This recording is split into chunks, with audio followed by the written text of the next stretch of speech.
एक शहर में राजा सोम और उनकी बहुत ही सुंदर रानी अनुष्का रहते थे। दोनों में बहुत गहरा प्यार था। एक दिन राजा और रानी अपने बगीचे में बैठे थे और मजाक कर रहे थे। तभी आम के पेड़ पर एक कबूतरों का जोड़ा आकर बैठ जाता है। अचानक राजा और रानी की नजर उन पर पड़ती है। दोनों कबूतरों को देखकर राजा अपनी रानी से पूछते हैं, हे प्यारी रानी, क्या तुम बता सकती हो कि ये दोनों नर हैं या मादा? राजा के इस तरह पूछने पर रानी कहने लगी, महाराज, आप कैसी बातें करते हैं? जोड़ा तो हमेशा नर और मादा का ही होता है। इनमें से एक नर है और दूसरी मादा। राजा मुस्कुराते हुए कहते हैं, रानी, ये जरूरी नहीं है कि ये दोनों नर और मादा ही हों। दोनों नर भी हो सकते हैं और दोनों मादा भी। हो सकता है ये दोनों भाई भाई हों। रानी कहने लगी, नहीं महाराज, ये दोनों नर और मादा ही हैं। मुझे लगता है कि आपको पक्षियों की ठीक से पहचान नहीं है। राजा बोले, नहीं, ये दोनों नर ही हैं। इस तरह राजा और रानी के बीच उन पक्षियों को लेकर बहस होने लगी।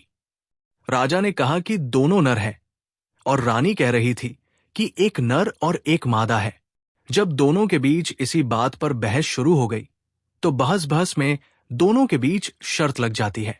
राजा ने कहा, ठीक है, अगर ये दोनों नर निकले तो मैं तुम्हें देश से निकाल दूंगा, और अगर ये नर और मादा हुए तो मैं खुद 14 साल के लिए देश से बाहर चला जाऊंगा। दोनों में शर्त लग जाती है। राजा ने तुरंत एक शिकारी को बुलाया और उससे कहा, तुम इस पेड़ पर बैठे इन दोनों पक्षियों को अपने जाल में फंसाओ।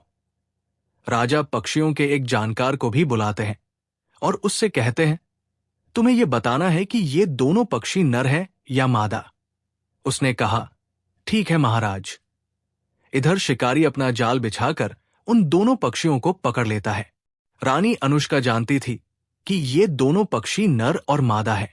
उसने चतुराई से उस पक्षी विशेषज्ञ को अपने पास बुलाया और उसके हाथ में 100 सोने के सिक्के रखते हुए कहा, मैं महाराज से बहुत प्यार करती हूं और महाराज के बिना यह राज नहीं चल सकता। इसलिए मैं चाहती हूं कि शर्त में तुम राजा को ही जिताओगे। अगर मुझे वनवास होता है तो महाराज राजपाट ठीक से चलाते रहेंगे, और अगर महाराज 14 साल के लिए वनवास चले जाते हैं तो ये राज बिना राजा के हो जाएगा। और कहते हैं कि जिस राज का कोई राजा नहीं होता वहां अराजकता फैल जाती है। राजा का डर न होने के कारण चोर डाकू प्रजा पर अत्याचार करने लगते हैं। इसलिए तुम्हें झूठ बोलकर महाराज को ही जिताना है। पक्षी विशेषज्ञ ने कहा, ठीक है महारानी, मैं ऐसा ही करूंगा। शिकारी उन दोनों पक्षियों को पकड़कर लाता है और राजा रानी के सामने छोड़ देता है। तब राजा ने उस विशेषज्ञ से पूछा, बताओ, इन दोनों में क्या फर्क है? क्या ये नरमादा है या फिर दोनों नर हैं? पक्षियों का विशेषज्ञ तो पहले ही रानी से सोने के सिक्के ले चुका था। असल में उन दोनों पक्षियों में एक नर था और एक मादा थी। रानी के कहने पर अब उसे झूठ बोलना था, सो वो कहने लगा, महाराज, ये दोनों पक्षी नर हैं। राजा को क्या पता था कि विशेषज्ञ उनसे झूठ बोल रहा है। राजा को जब पता चला कि उसकी बात सही निकली तो वो मन ही मन बहुत खुश हुआ और तुरंत अपनी पत्नी से कहने लगा, रानी, तुम बहुत घमंडी हो। तुमने मेरी बात नहीं मानी। वचन के अनुसार तुम शर्त हार गई हो। अब मैं तुम्हें देश से निकाल रहा हूं। रानी ने महाराज के लिए उन पक्षियों के जानकार से झूठ बुलवाकर देश निकाला तो ले लिया, लेकिन वो अंदर ही अंदर बहुत रोने लगी। वो सोचने लगी कि अब मुझे अपने महाराज से अलग होना पड़ेगा। रानी ने राजा से विनती की, महाराज, आप मुझे देश से बाहर मत भेजिए। इस समय मेरी हालत ठीक नहीं है। मैं 3 महीने से गर्भवती हूं। आप जानते हैं मैं इस गर्भ के साथ कहां जाऊंगी। लेकिन राजा ने रानी की बात पर ध्यान नहीं दिया। राजा कहने लगा, रानी, अब तुम्हें शर्त के अनुसार ये महल छोड़कर जाना होगा। राजा ने जल्लादों को बुलाया और उन्हें आदेश दिया, तुम रानी को ले जाकर राज से बाहर जान से मार देना, क्योंकि हमारी रानी ने 2 नियमों का उल्लंघन किया है। पहला, वो शर्त हार गई, और दूसरा, इसने आज्ञा का उल्लंघन किया है। जल्लाद महारानी अनुष्का को लेकर चल देते हैं और चलते चलते राज की सीमा से बाहर निकल जाते हैं और एक घने जंगल में जाकर महारानी अनुष्का को मारने का फैसला करते हैं। इधर महारानी अनुष्का मन में सोचती है, हे भगवान, अब मेरे प्राण कैसे बचेंगे? मैं अपनी रक्षा कैसे कर पाऊंगी? उन जल्लादों में से एक जल्लाद कहने लगा, हे महारानी, राजा के आदेश पर अब हम आपको मारेंगे, हमें माफ कर देना। तभी दूसरा जल्लाद कहने लगा, क्या बोल रहा है भाई? हमने महारानी का नमक खाया है। इतने दिनों तक महारानी ने हमें अपने बेटे की तरह रखा है। क्या हम ऐसी महारानी को मार सकते हैं? हमने आज तक न जाने कितने लोगों को मारा है, कितने लोगों की मौत का पाप अपने सिर पर लिया है। आज एक अच्छा काम कर देते हैं। तीसरा जल्लाद उसकी हां में हां मिलाकर कहता है, बात तो तुम्हारी ठीक है, महारानी को मारकर हम बहुत बड़ा पाप करेंगे। क्यों न हम महारानी को मारने के बजाय इसी जंगल में जीवित छोड़ दें और किसी तरह से राजा को समझा दे कि हमने रानी को मार दिया है। इस तरह जल्लादों ने आपस में बात की और महारानी को पूरी बात बताई। जल्लादों ने कहा, राजा ने हमें आपको मारने का आदेश दिया है, लेकिन हम आपको मारेंगे नहीं। आप अपने कपड़े उतारकर हमें दे दीजिए। हम उन कपड़ों को किसी जानवर के खून में भिगोकर राजा को दिखा देंगे। जैसे ही जल्लादों ने महारानी से ये बात कही, महारानी ने तुरंत एक पेड़ की आड़ में जाकर अपने कपड़े उतार दिए। महारानी के कपड़े लेकर जल्लाद वहां से चले जाते हैं और कुछ दूर आगे जाकर उन्होंने सोचा कि इन कपड़ों को किसी जीव के खून में रंगना है। वहां से कुछ दूर चलने पर उन्हें एक हिरण मिल जाता है। जल्लादों ने उस हिरण का शिकार किया और उसके खून में महारानी के कपड़े रंगने के बाद राजा को लाकर दिखा दिए और बताया कि महारानी को मार दिया गया है। महारानी की मृत्यु की खबर सुनकर राजा सोम पर कोई फर्क नहीं पड़ता है। राजा तो अपने राजकाज में व्यस्त हो जाता है। उधर बेचारी महारानी गर्भावस्था में बिना कपड़ों के झाड़ियों में छिप छिप कर अपना समय काट रही थी। भूख लगने पर पेड़ों के पत्ते और फल खा लिया करती थी। इसी तरह महारानी के उस सुनसान जंगल में 10 से 15 दिन बीत जाते हैं। उस दुखियारी की जंगल में कोई देखभाल करने वाला नहीं था। पर कहते हैं न कि भगवान भी ऐसे लोगों को कुछ न कुछ मदद जरूर भेजता है। तो एक दिन राजा भोज शिकार खेलने के लिए जंगल में आते हैं। शिकार खेलते खेलते राजा भोज उसी जंगल की ओर चले आते हैं जिस जंगल में रानी अनुष्का रहती थी। रानी अनुष्का एक पेड़ के नीचे बैठी हुई थी। बेचारी उस समय बिना कपड़ों के थी। तभी अचानक से उसे घोड़े के चलने की आवाज आई, तो वो तुरंत घनी झाड़ियों के बीच जाकर छिप जाती है। उधर राजा भोज को उन झाड़ियों के बीच से कुछ आवाज सुनाई देती है। तो राजा ने सोचा कि जरूर इन घनी झाड़ियों में कोई हिरण या सूअर होगा। राजा भोज ने अपने सैनिकों से कहा, इन झाड़ियों को चारों ओर से घेर लो, इसके अंदर कोई शिकार लगता है। राजा के सैनिकों ने फौरन उस घनी झाड़ी को घेर लिया।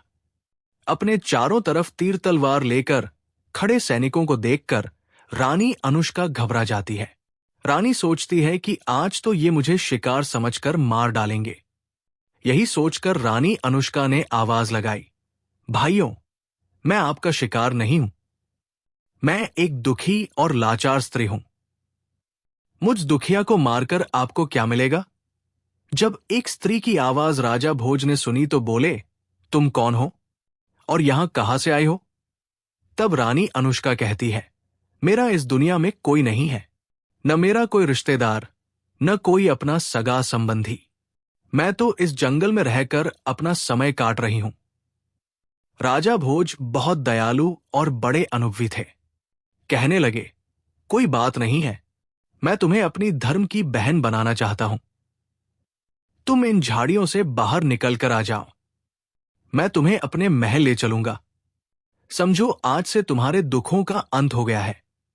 रानी अनुष्का ये बात सुनकर कहने लगी, हे भाई, ठीक है, तुमने जो मुझे धर्म की बहन बना लिया है, लेकिन मैं झाड़ियों से बाहर नहीं निकल सकती। राजा बोले, क्यों, क्या कारण है? तो रानी ने जवाब दिया, क्योंकि मैं इस समय बिना कपड़ों के हूं। तो राजा भोज ने सोचा और जिस दुपट्टे को वो गले में डाले हुए थे उसे झाड़ियों के बीच फेंक दिया और कहा, बहन, तुम इसे आधा पहन लो और आधा ओढ़ लो और बाहर आ जाओ। राजा का दुपट्टा जब रानी के पास पहुंचा तो रानी अनुष्का उस दुपट्टे को अपने शरीर से लपेटकर उन झाड़ियों से बाहर आ जाती है।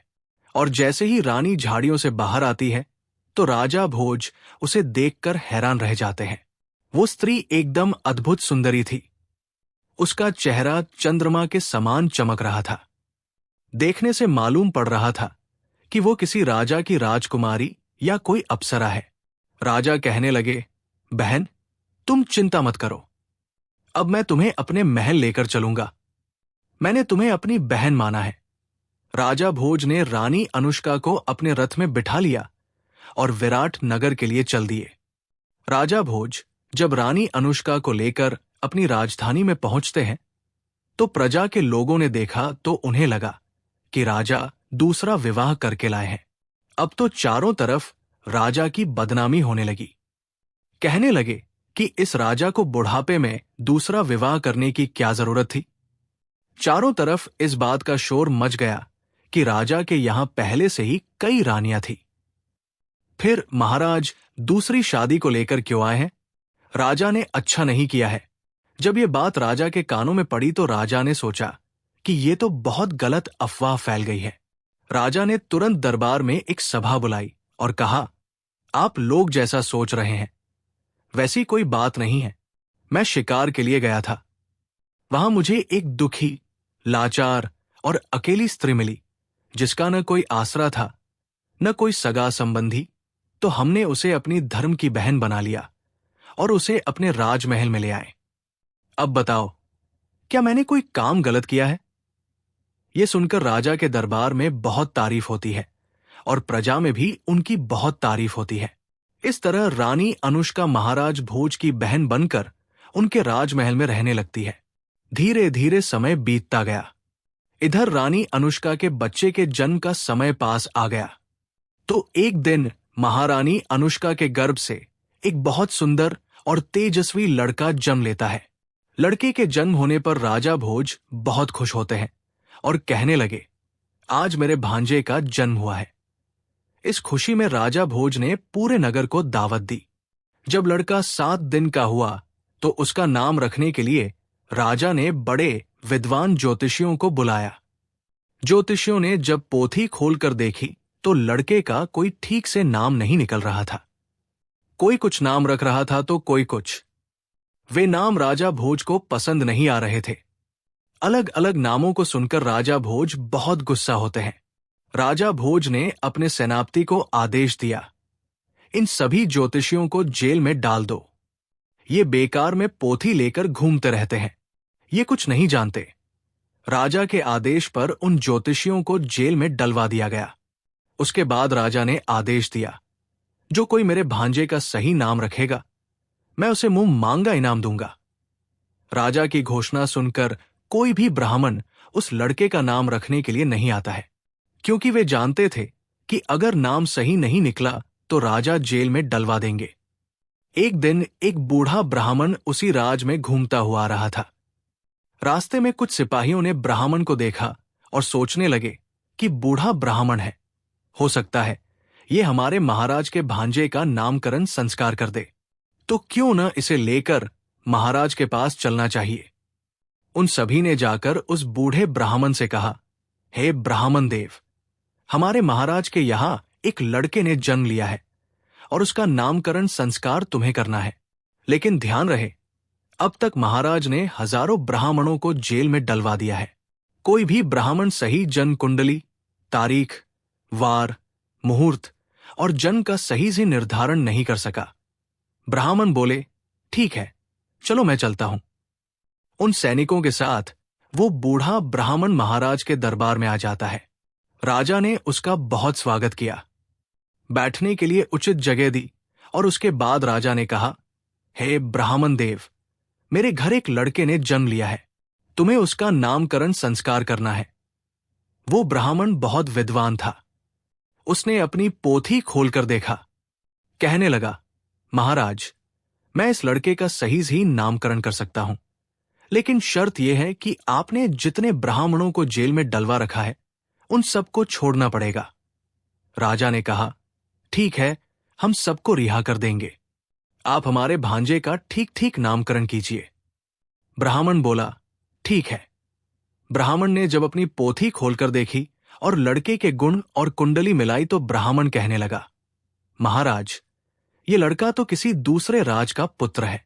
इसका जन्म स्थान बदल गया है, लेकिन इस लड़के के अंदर राजाओं के सभी गुण मौजूद हैं। इसलिए इस लड़के का नाम आज से इंद्रजीत होगा। लड़के का नाम सुनकर पूरे दरबार में तालियां बजाई गई। राजा को भी लड़के का नाम बहुत पसंद आया। राजा ने अपने यहां कैद सभी ब्राह्मणों को छोड़ दिया।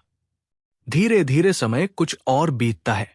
इंद्रजीत धीरे धीरे बड़ा होने लगता है। जब वो 5 साल का हो जाता है तो उसने वही राजाओं वाले खेल खेलना शुरू कर दिया। वो अपने साथी लड़कों के साथ खेलता था, किले बनाता था, उन्हें तोड़ता था। घुड़सवारी करना, तलवारबाजी करना और धनुष पर बाण चढ़ाना बचपन से ही उसके खेल बन गए थे। लड़के की कुशलता को देखकर राजा बहुत खुश होते थे। वो कहते थे कि हमारा भांजा बहुत ही प्रतापी होगा। इस तरह इंद्रजीत जब 7 साल का हो जाता है तो अपने साथी लड़कों के साथ खेलने जाता है। नगर का जो मुख्य चौराहा था, उस चौराहे पर जाकर खेलने लगता है। उस चौराहे पर कुछ औरतें पानी भरने जाया करती थी। इधर इंद्रजीत भी बड़ा शरारती था। वो अक्सर खेल ही खेल में उन औरतों के घड़े में तीर मारकर छेद कर देता था, जिसके कारण उनके घड़े से सारा पानी घर तक पहुंचते पहुंचते निकल जाता था। राजा का भांजा था, इसलिए कोई कुछ नहीं कह पाता था। अब तो इंद्रजीत का ये पसंदीदा खेल बन गया। जो भी कुएं पर पानी भरने के लिए आता था, वो तीर मारकर उसके घड़े में छेद कर देता था। अब तो पूरे नगर में हाहाकार मच गया, क्योंकि किसी के घर एक बूंद पानी ही नहीं पहुंचता था। दुखी जनता ने महाराज भोज से शिकायत की, राजन, आपके भांजे ने बड़ा उत्पात मचा रखा है। उसके कारण हम में से किसी के घर एक बूंद पानी भी नहीं पहुंच पाती है। आपका भांजा तीर मारकर सबके घड़ों में छेद कर देता है। ये बात सुनकर राजा भोज कहने लगे, कोई बात नहीं प्रजा के लोगों, मेरा इकलौता भांजा है, मैं उसे डांट फटकार तो नहीं सकता। हां, मैं तुम्हें पीतल के नए बर्तन दिलवा सकता हूं। तो जाओ। राजा ने आदेश कर दिया कि एक एक पीतल का घड़ा सबके घर पहुंचा दिया जाए और कहा कि इन पीतल के घड़ों में पानी भरकर ले जाया जाए। हमारा भांजा इसमें तीर मारेगा तो पीतल के घड़ों में छेद नहीं होगा।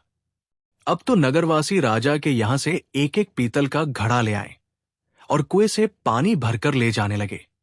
इधर इंद्रजीत एक लोहार के पास जाता है और लोहार से कहता है कि मुझे ऐसे तीर बनाकर दे दो जो पीतल के बर्तनों में भी छेद कर दे। ये बात सुनकर लोहार बोला, ठीक है बेटे, मैं तुम्हें ऐसे तीर बनाकर दूंगा। इसके बदले में मैं तुमसे 100 सोने के सिक्के लूंगा।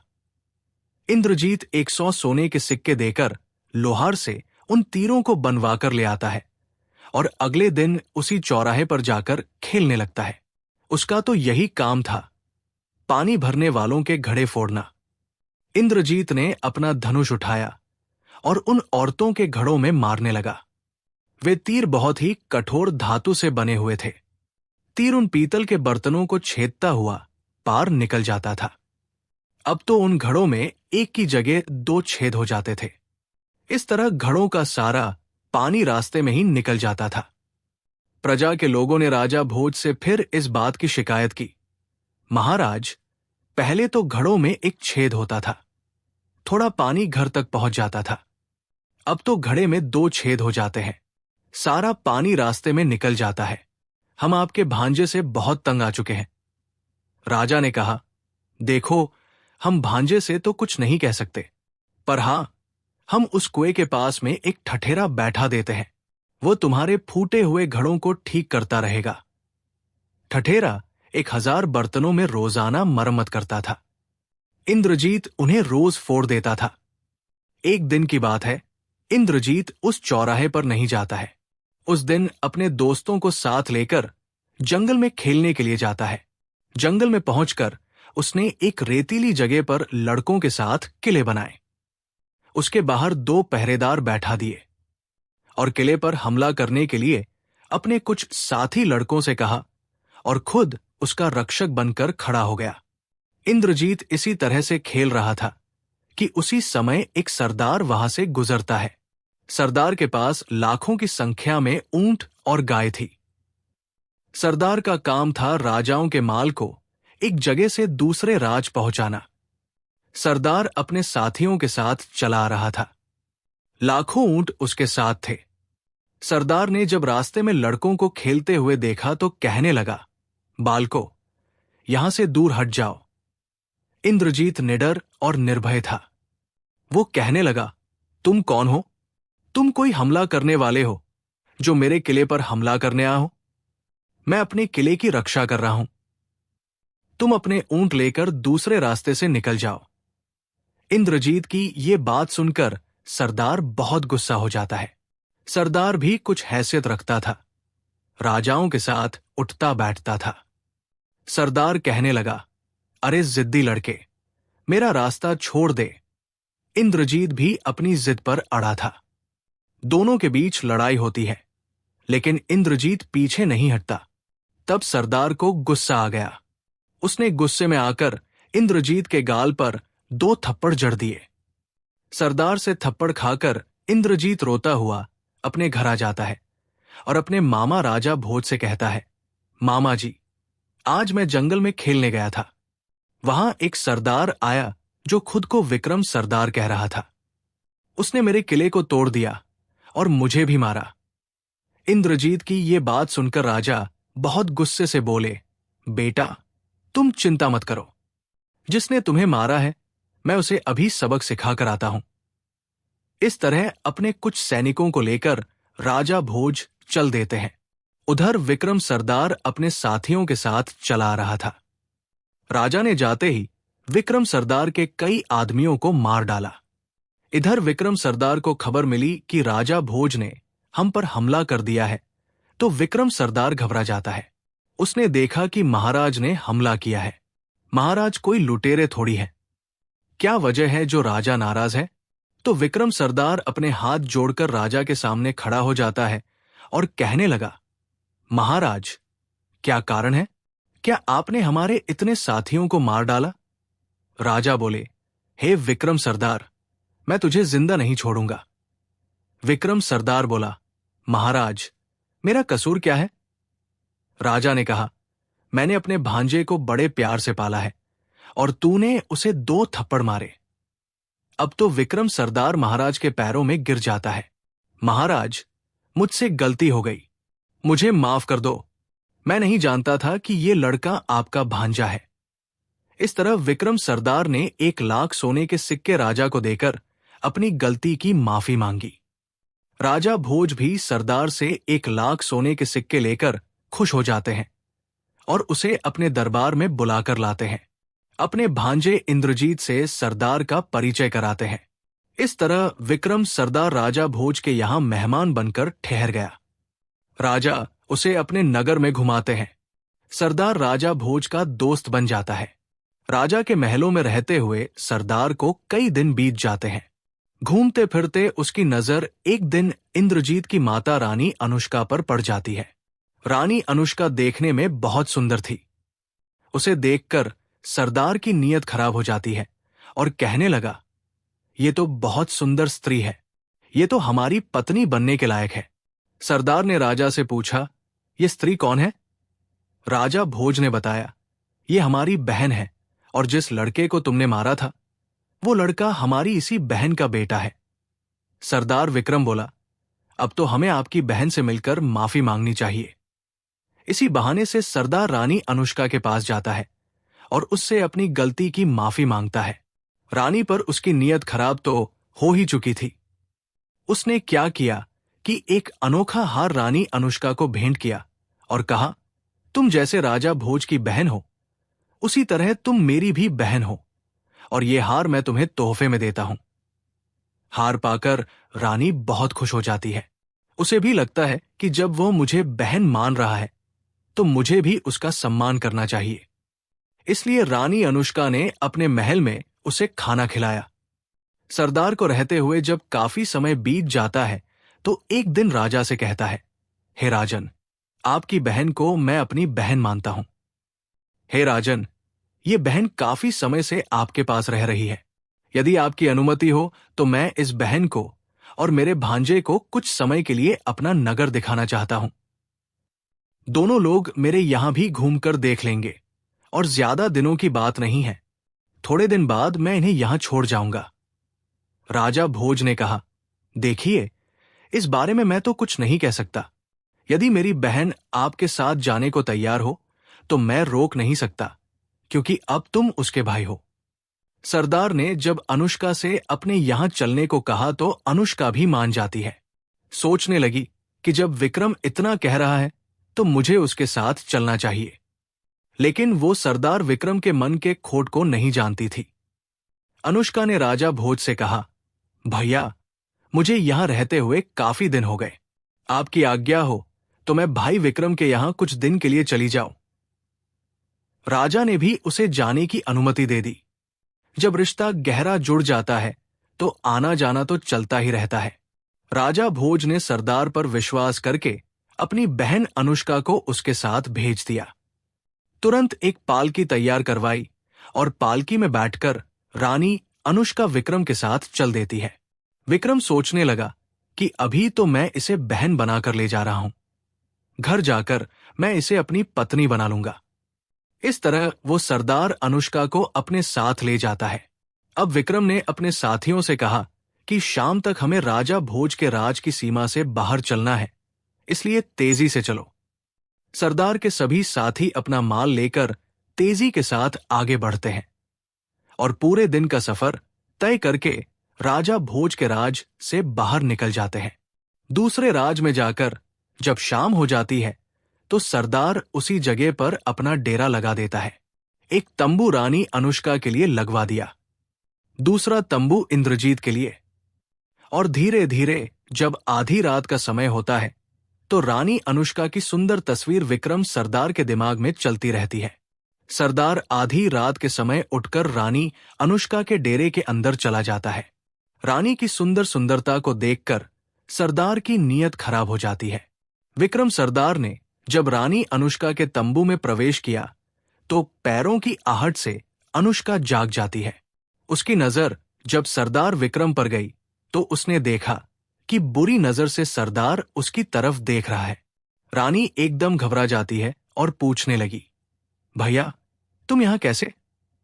रानी की आवाज सुनकर विक्रम अपनी बुरी मुस्कान के साथ हंसने लगा और कहने लगा कि रानी, तुम मुझे भाई कहना बंद करो, क्योंकि आज से तुम मेरी प्यारी पत्नी बनोगी। ये बात सुनकर रानी घबरा जाती है। आज उसे सरदार की नीयत का पता चल चुका था। सरदार कहने लगा, रानी, जब से मैंने तुझे देखा है तब से तेरे रूप का दीवाना हो गया हूं, इसलिए मैं बहाने से तुझे बुलाकर लाया हूं। अब आज से तू मेरे महलों की रानी बनकर मेरे महलों की शोभा बढ़ाएगी। सरदार की यह आवाज सुनते ही रानी गुस्से से भर जाती है। उसकी आंखें लाल हो जाती है। रानी ने तुरंत अपना खंजर निकाला और कहने लगी, अगर तूने मुझे बुरी नीयत से छूने की कोशिश की तो मैं तुझे जान से मार दूंगी और खुद भी मर जाऊंगी। मेरे भाई ने तुझ पर विश्वास करके बहुत बड़ी गलती की है। किसी ने सच ही कहा है कि नीम की जड़ में चाहे जितना दूध डाल दो पर उसमें मिठास नहीं आ सकती। रानी अनुष्का का गुस्सा देखकर सरदार डर जाता है। वो कहने लगा, कोई बात नहीं, आज तू मेरे प्रस्ताव को नहीं मानेगी तो मैं तुझे जेल में डाल दूंगा। जीवन भर तू मेरे यहां कैद रहकर चक्की पीसेगी। रानी बोली, मुझे तेरी हर सजा मंजूर है, पर तेरी पत्नी बनना मंजूर नहीं है। इस तरह दोनों में कुछ देर तक बातचीत होती है। सरदार रानी को बहुत मनाने की कोशिश करता है, लेकिन रानी नहीं मानती है। जब सुबह होती है तो सरदार गुस्से की हालत में अपने तंबू की तरफ आता है और वहां आकर सरदार ने अपने प्रधान नौकर को आदेश दिया कि यहां से पूरे दल के साथ आगे बढ़ा जाए। एक दिन पूरा सफर करने के बाद सरदार अपने गांव में पहुंच जाता है। सरदार का महल भी राजाओं से कम नहीं था। सरदार ने रानी को जहां कैदी रहते थे, उन्हीं कैदियों के साथ जेल में डाल दिया और उससे बहुत काम करवाने लगा। इधर उसके बेटे इंद्रजीत से भी बहुत काम करवाता था। उससे अपनी गाय चराता था। इंद्रजीत 13 साल का हो गया था। उसे सरदार पर बहुत गुस्सा आता है। वो सोचने लगा कि मैं इसे मार डालूं। इधर सरदार भी मन में सोच रहा था कि क्यों न मैं इस रानी के बेटे इंद्रजीत को ही रास्ते से हटा दूं। ये बड़ा होकर मेरे लिए बहुत बड़ा संकट बनेगा। ऐसा सोचकर सरदार ने इंद्रजीत को अपने पास बुलाया और कहा कि बेटा, आज तुम्हें हमारे साथ खाना होगा। आज मैं तुम्हें अपने हाथों से स्वादिष्ट भोजन कराऊंगा। इंद्रजीत ने मन में सोचा कि आज तो सरदार मुझ पर बहुत खुश है, लेकिन वो उसके मन की चालाकी को नहीं जानता था। सरदार ने खाने में जहर मिला दिया और इंद्रजीत को खिला दिया। जहर वाला खाना खाने के बाद इंद्रजीत बेहोश हो जाता है। सरदार ने उसके हाथ, पैर और मुंह पर कपड़ा लपेटा और एक घोड़े पर रखकर उसे जंगल में ले जाता है। जंगल में एक खंडहर जैसा कुआं था। कुएं में पानी भरा हुआ था। सरदार ने इंद्रजीत को बेहोशी की हालत में उसी कुएं में डाल दिया। जहर वाला खाना खाने से इंद्रजीत की मौत हो चुकी थी। उसका मरा हुआ शरीर पानी के अंदर गहराई में चला जाता है। सरदार रानी पर बहुत अत्याचार करता था। बेचारी पूरे दिन आटा पीसती रहती थी। बेचारी की बहुत ही दयनीय हालत हो चुकी थी। उधर इंद्रजीत की लाश जब पानी के अंदर जाती है तो उस कुएं में एक बहुत ही सुंदर महल बना हुआ था। उस महल के अंदर एक इच्छाधारी नाग अपनी बेटी के साथ रहता था। उसकी बेटी का नाम राजेश्वरी था। एक दिन राजेश्वरी घूमने के लिए निकलती है और नाग भी कहीं घूमने के लिए चला जाता है। तो उसने कुएं में देखा कि एक सुंदर युवक, जिसकी उम्र लगभग 13 साल की होगी, मरे हुए पड़ा हुआ है। उस लाश को देखकर वो एकदम विचलित हो जाती है। सोचने लगी कि किसने मारकर इसको यहां डाला है। इंद्रजीत के मरे हुए शरीर को राजेश्वरी बाहर निकाल लेती है। उसे उठाकर अपने महल में ले जाती है। महल में उसे ले जाकर एक कोने में रख लेती है। तभी उसका पिता नाग आ जाता है।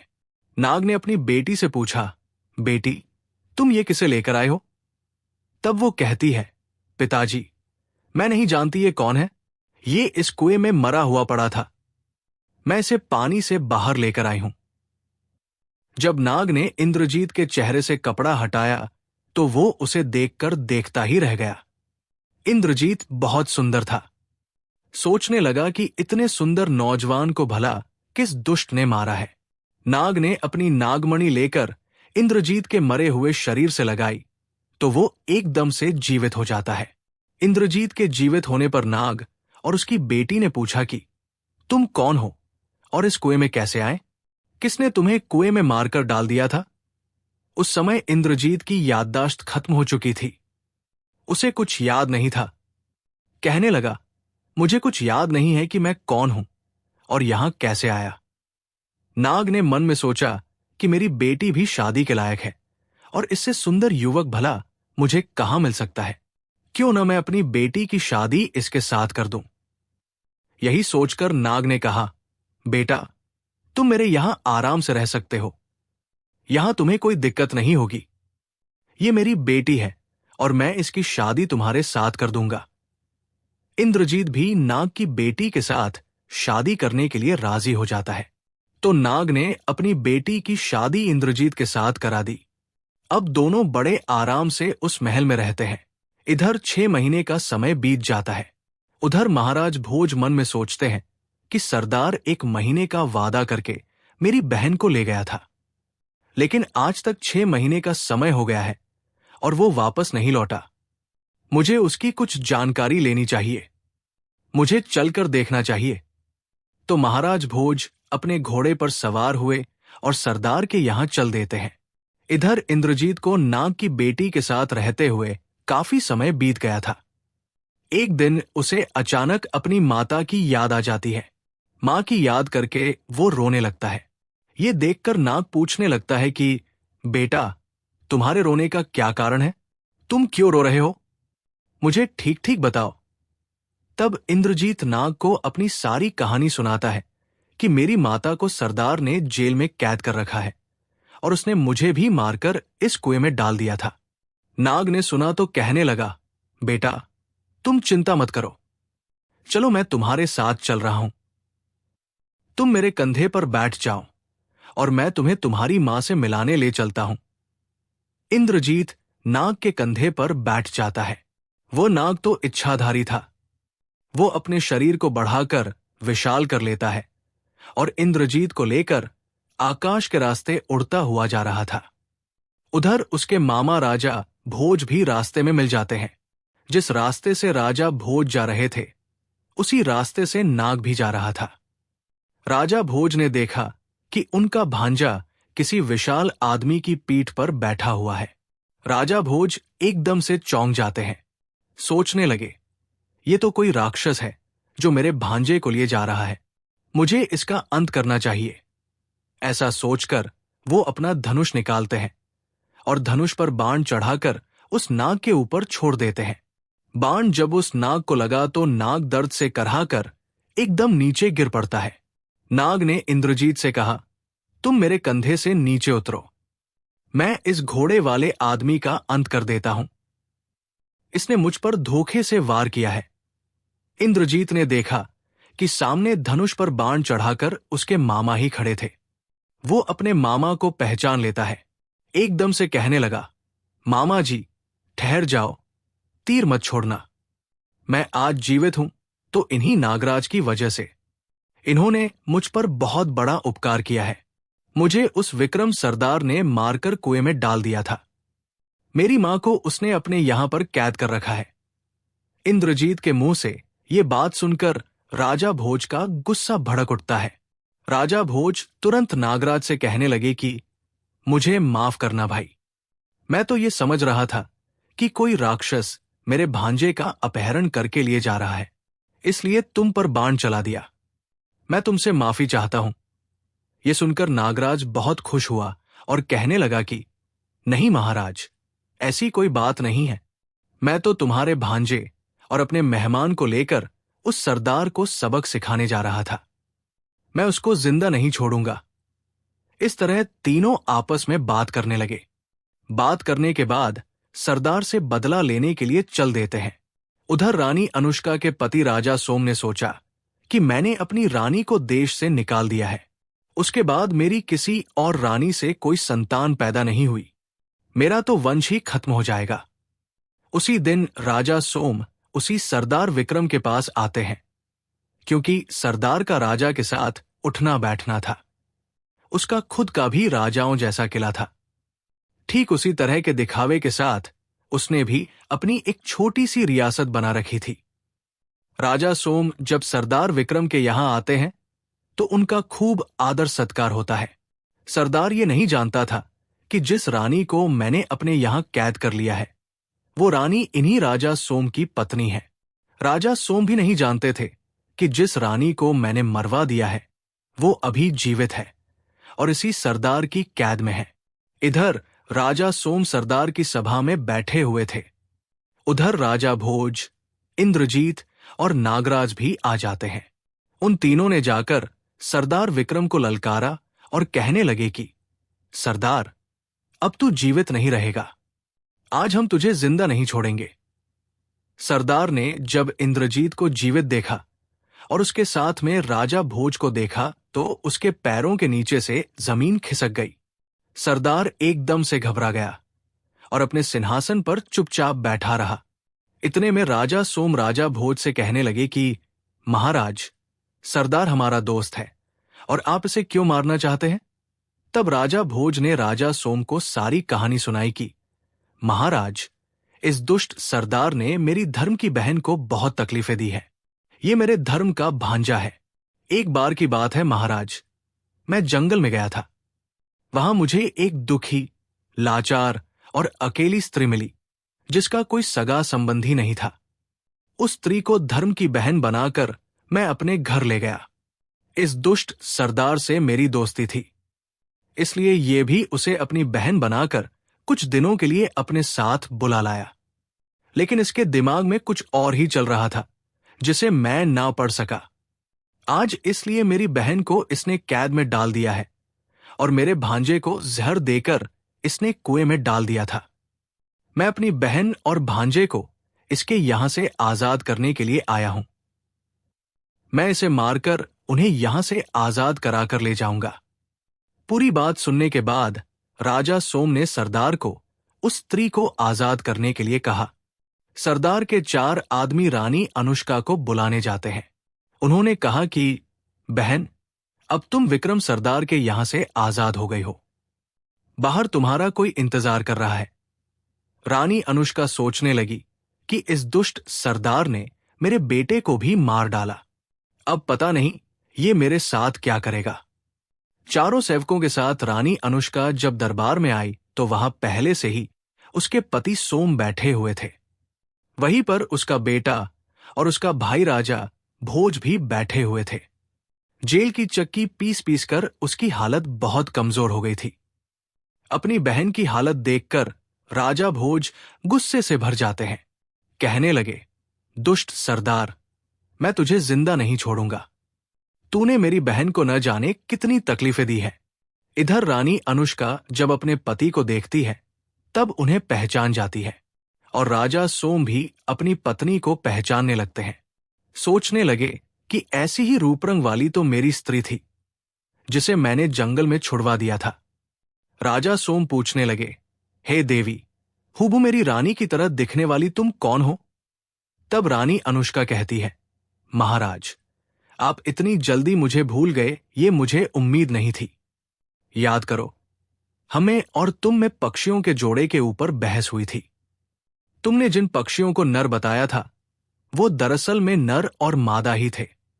मैंने पक्षियों के विशेषज्ञ को 100 सोने के सिक्के देकर उसे झूठ बुलवाया था ताकि तुम्हारे लिए वनवास न हो, और तुमने मुझे वनवास दे दिया था।